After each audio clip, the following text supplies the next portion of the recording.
Hello and welcome to this week's episode. Thank you for joining me here, whether you are joining via listening to this as a podcast episode or whether you are watching it as a video on YouTube. Thank you for taking time to be here.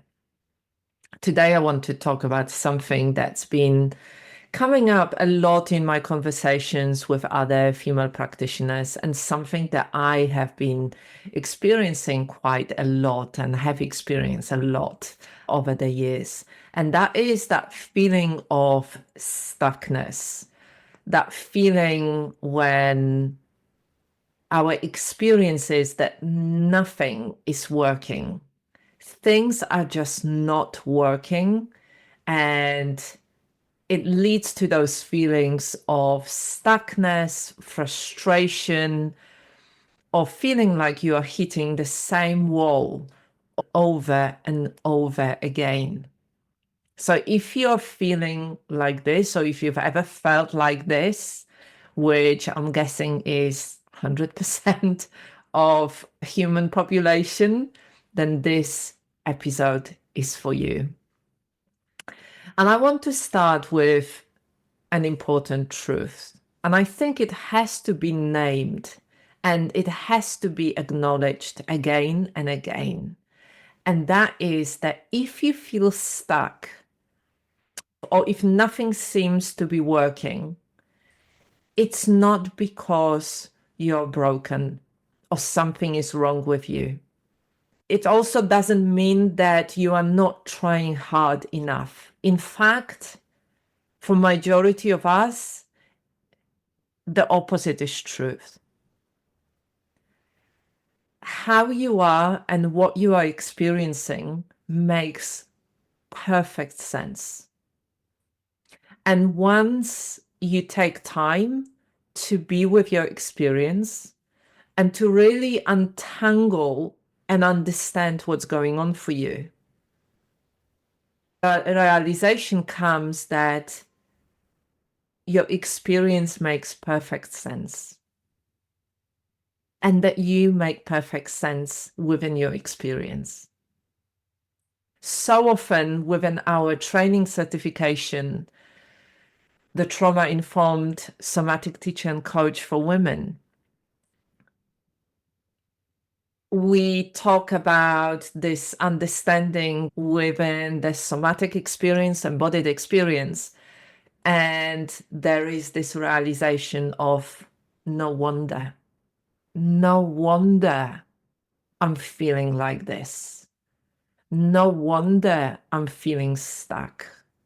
No wonder it feels like nothing is working. No wonder I'm not able to do what I said I would do or what I want to do. No wonder.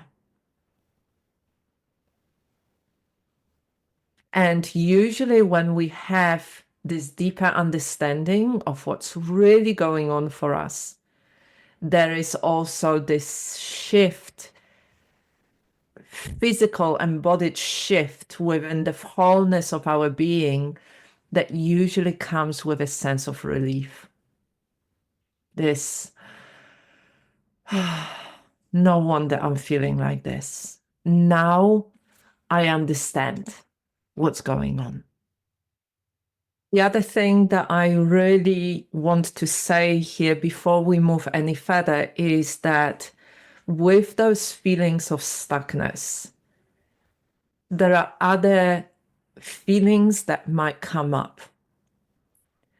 The stories that we create about our experience, how the inner parts can step in, those more judgmental, critical parts that can step in, creating the stories or telling the stories about how we are not good enough, how we should be ashamed that we are not able to do what we said we would do or we want to do, how there is something wrong with us. And those feelings of shame can really feed into our experience, making it really unbearable, making it really like we are struggling and suffering, creating that suffering. Emotional suffering, it could be physical suffering, because there is no separation between the body and mind.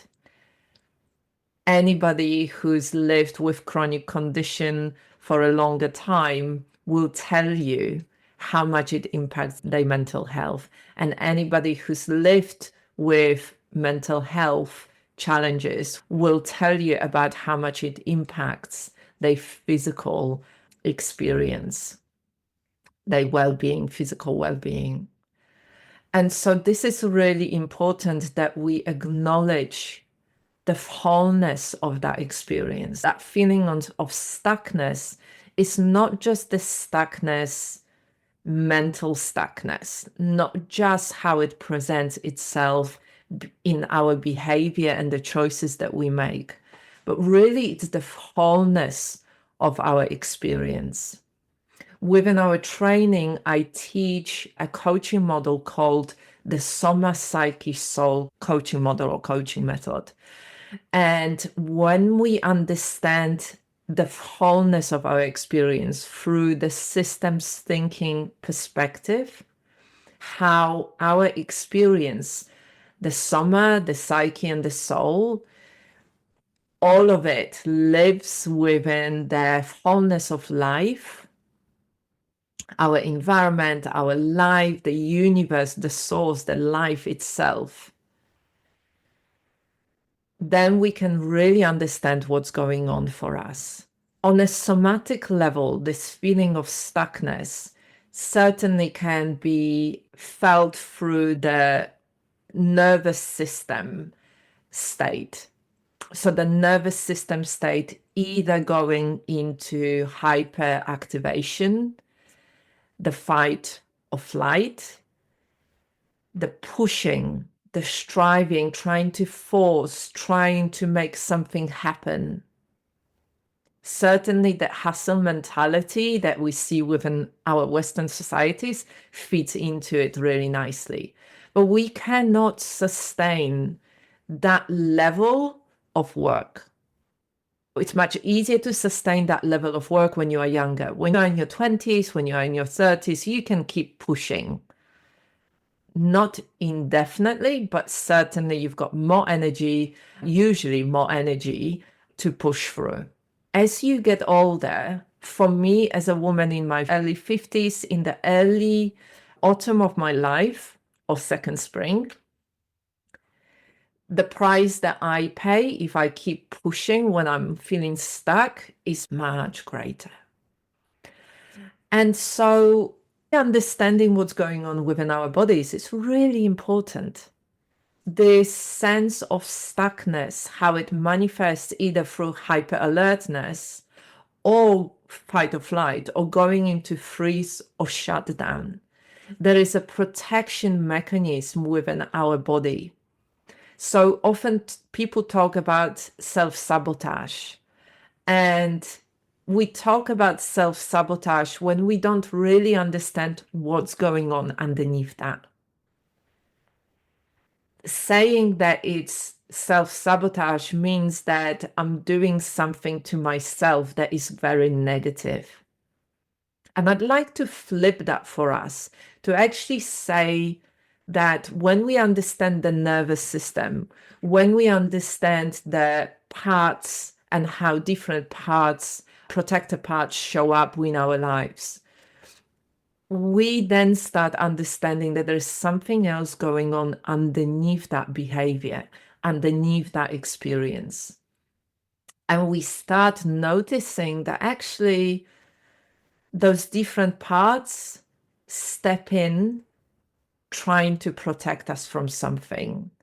So there might be something that happened to us that those protector parts think, I never want this to happen to us again. So I'm going to step in. I'm going to protect you from it happening to you again. And we can go into the freeze response or shutdown response, where the story that comes with it is the story of hopelessness, of helplessness, of feeling alone, of feeling unsupported, of feeling unimportant, of feeling unacknowledged. And what it results in is that we disconnect from our inner resources, and we disconnect from the resources around us. Hence the freeze. We are unable to reach out to ask for help. We are unable to express how we are feeling because of that state, nervous system and physiological state of hopelessness and helplessness, and a lot of shame. If we add shame into it, and the story that we should know what to do with it because we've done this work, we understand it, we've come this far. You might be a coach or wellness practitioner or therapist, having that story and feeling like, I should know what to do with this. What's wrong with me? What am I doing wrong? There is something wrong with me because I should know this. This is the stuff that I teach to others. I hold space for others to process this, and I can't do it for myself. So how can I then go out and support others if I don't know how to do it for myself? Can you see how it spirals in? It spirals in. And we go deeper into that experience of being so alone within that. So alone. And so on a somatic level and a psyche level, this is what's happening. We feel disconnected. We don't have access to the resources. We feel unsafe. We might feel a lot of fear. We might feel a lot of anxiousness. There might be the stories and the meaning that we create about who we are within this experience. And then on the soul level, we disconnect. We lose our faith. We lose our sense of trust. We disconnect from the flow. We disconnect from inspiration. We disconnect from potential. We disconnect from what's really most important for us. We disconnect from our purpose, our soul purpose in this life. And when it comes to the behavior, it shows how it shows for us, whether we withdraw, whether we avoid, whether we don't do what we planned to do. Even talking about this experience, I can really feel how my stomach is flip-flopping right now. The tightness that is coming into my shoulders and the back of my neck and my jaw. Oh, such a familiar feeling, such a familiar feeling. I've been there many times. And the women that I talk to, the practitioners, wonderful practitioners with so much training, so much potential, so much experience, lived experience, work experience, so much heart and soul. These are the kind of practitioners, female practitioners, that I see struggle the most, because we put our heart and soul into our work, into how we support others, into how we connect with others, into the impact that we make within the world, within our communities. And this is especially true for those of us who are more sensitive, more empathic. Maybe you are neurodivergent, or you come from the background that's been quite a lot of struggle. Your nervous system and your physiology is then more sensitive to whatever is going on in the world, whatever is going on within your work. When we are more sensitive, I find it's much easier for us to get stuck because we are trying to do things in the right way, because we care so much, because we really want to make those changes. And if something doesn't feel right, we are much more sensitive then to react by going into fight or flight or freeze or shut down. We shift from this state of thriving, the state of being in the flow, the state of feeling safe within our body, having access to inner resources. I'm safe, grounded. I can express myself in an authentic way, how I am, through my essence. I can be kind and compassionate to myself as well as compassionate to others.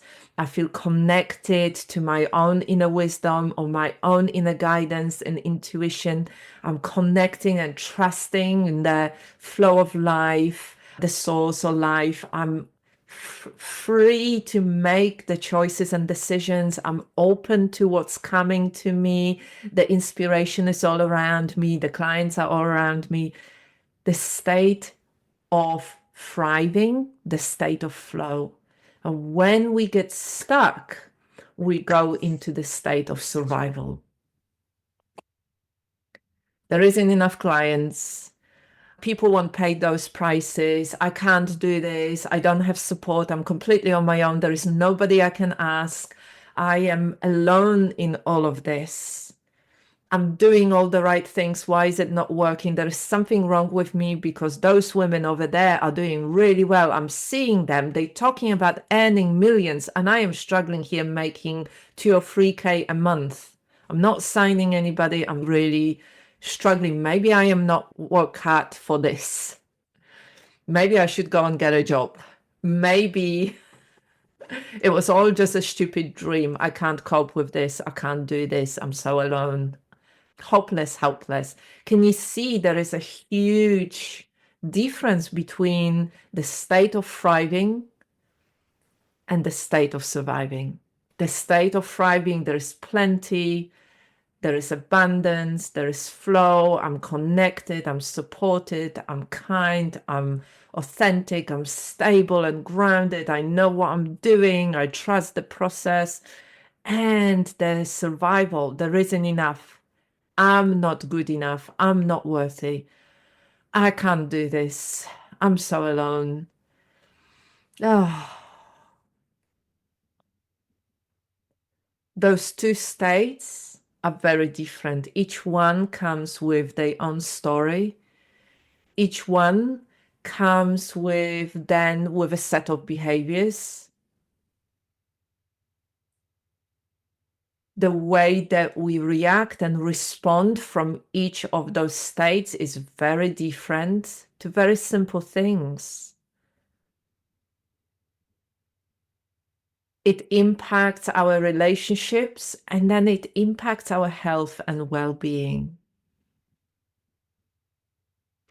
And so we could approach it from trying to change how we think, top-down approach, do the affirmations, say things to ourselves, trying to be kind and positive and supportive.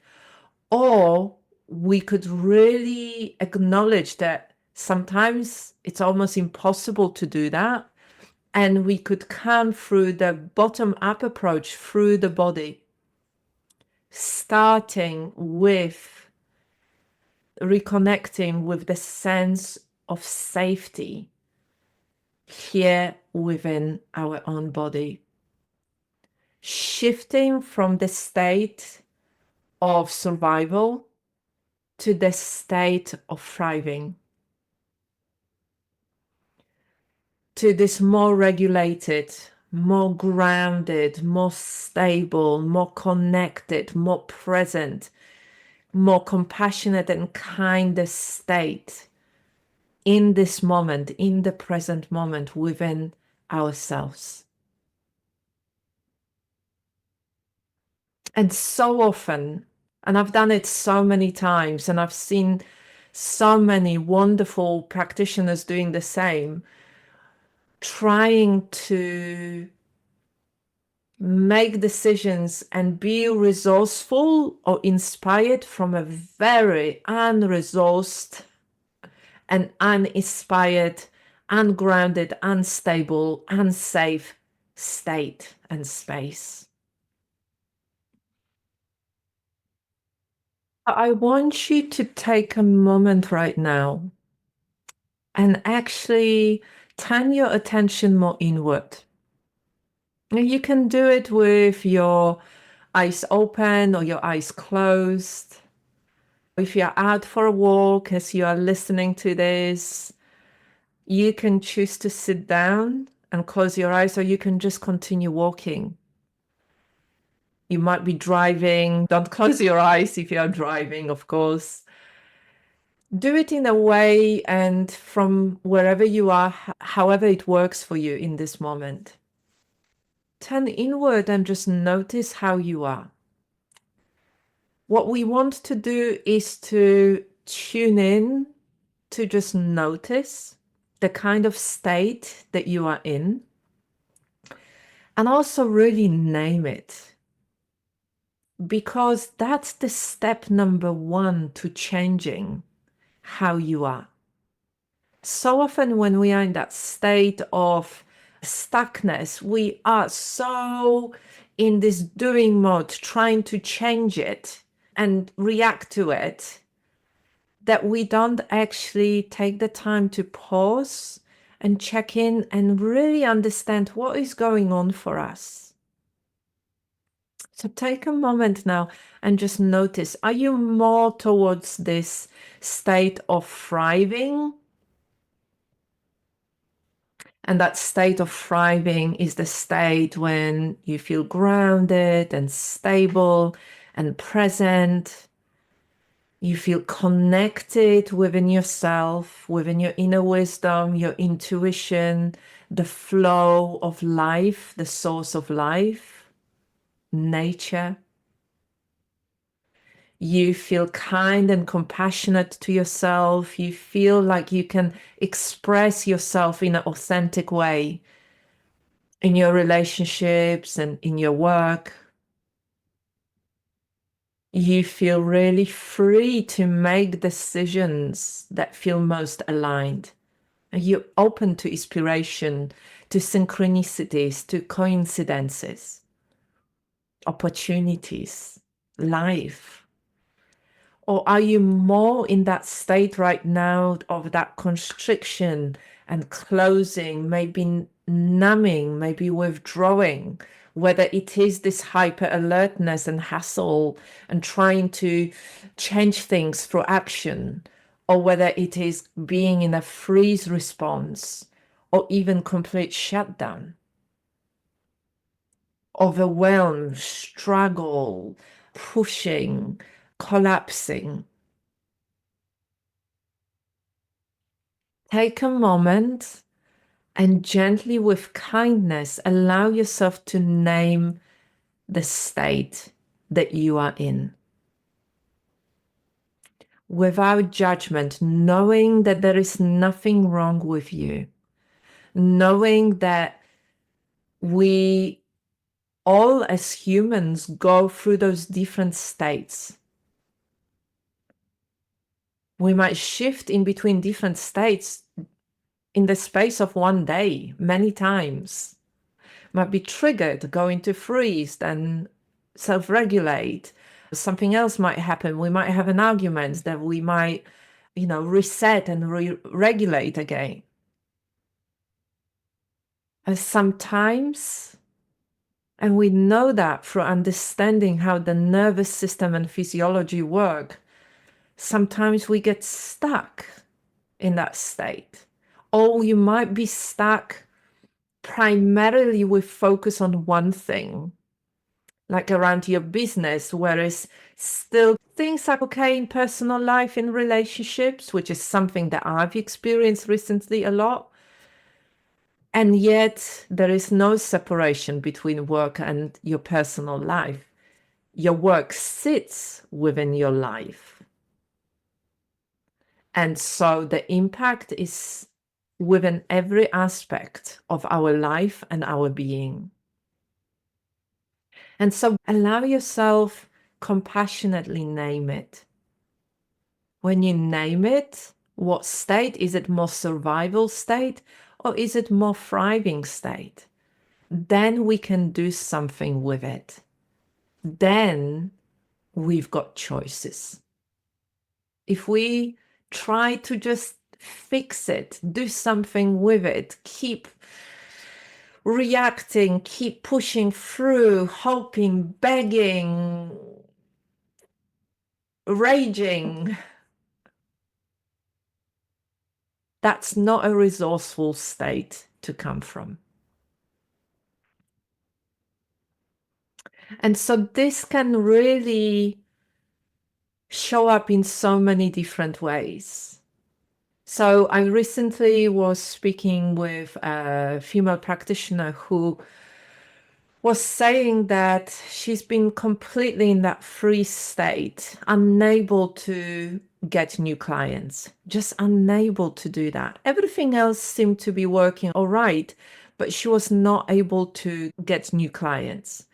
And once we started to unpick it, we then realized that there was something about this disconnection between what she was told that she should charge money, how she should charge money, how much she should charge money, and how much she was comfortable with charging.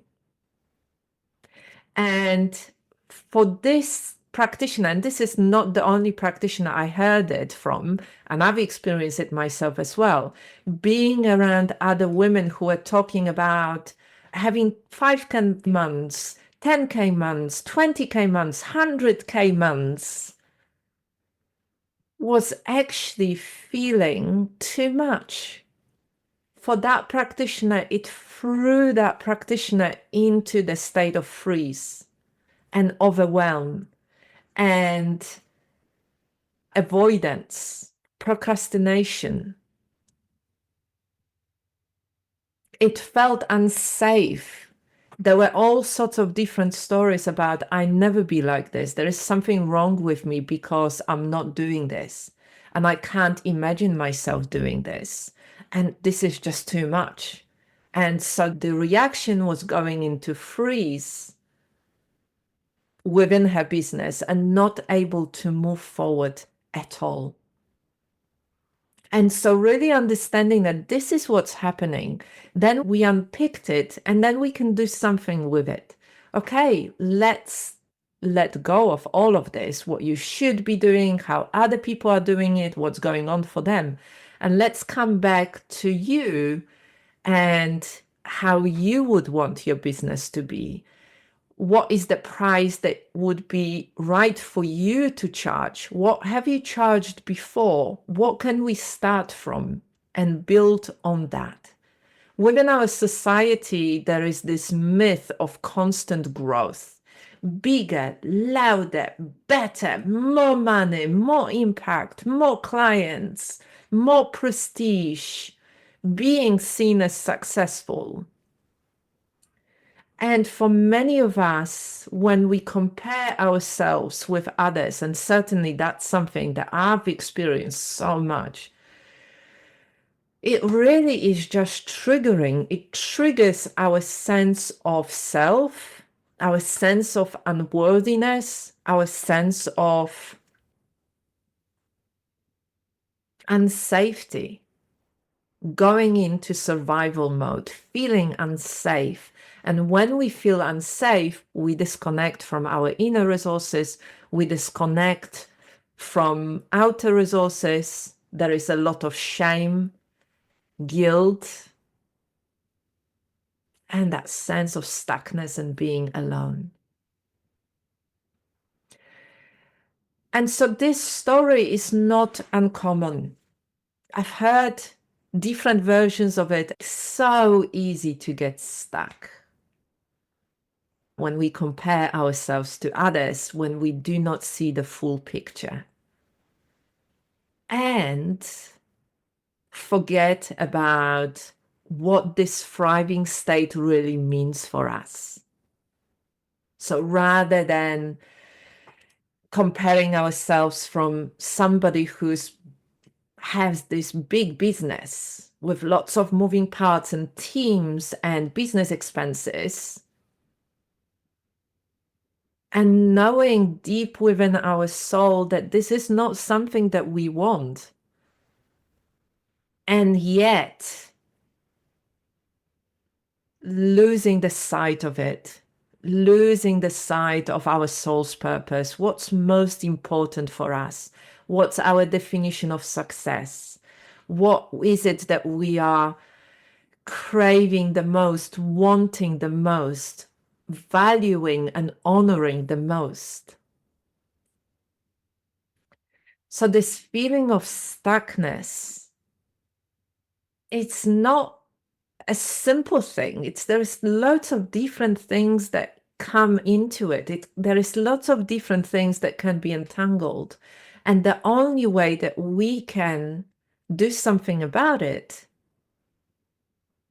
really do something about it, changing, is to first pause, turn inward, and really understand what's going on for us. Name it for what it is. Name those different feelings and emotions. Name the state that you are in. And then the next step is always coming back to the sense of safety, coming back to this more resourced state, coming back to the thriving state internally. And that might take a while for us to do, especially if this is not familiar, or if we spend quite a lot of time recently in this state of stuckness, in this state of survival. That's the first thing that we need to do. Come back to the nervous system regulation, physiological regulation state, sense of feeling grounded and stable and safe.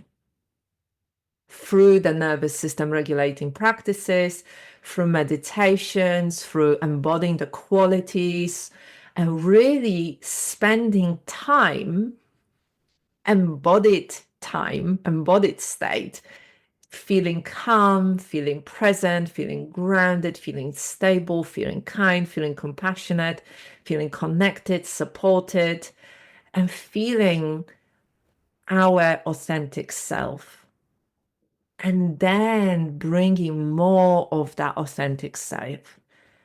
This is what's not working. This is how I want to be. Moving from this safe state into potential, into your best expression of yourself, being more you, your authentic self. More of that, more of that. But it's very hard to be that, more of you, more authentic self you, if you are feeling unsafe, if you are in a survival mode. From this space, when we name what's happening, when we then shift into more regulated, more resourced state, when then we can move into being more authentically me, and we are in the thriving mode again. We are in a resourced state. We have inspiration, we have ideas, the magic happens. We can be more ourselves. You can be more you. So there is a certain order of things that needs to happen. The more we understand how the nervous system and physiology work, the more we can really utilize it on a daily basis. And when we work with clients, this is something that we want to teach them. We want to help them to really bring together the somatic experience, the soma, the psyche, understanding the story, understanding the parts and how they protect us, understand the stories we tell ourselves, and then moving into the soul expression, connecting with life, being supported by life, being guided by life, having trust and having faith.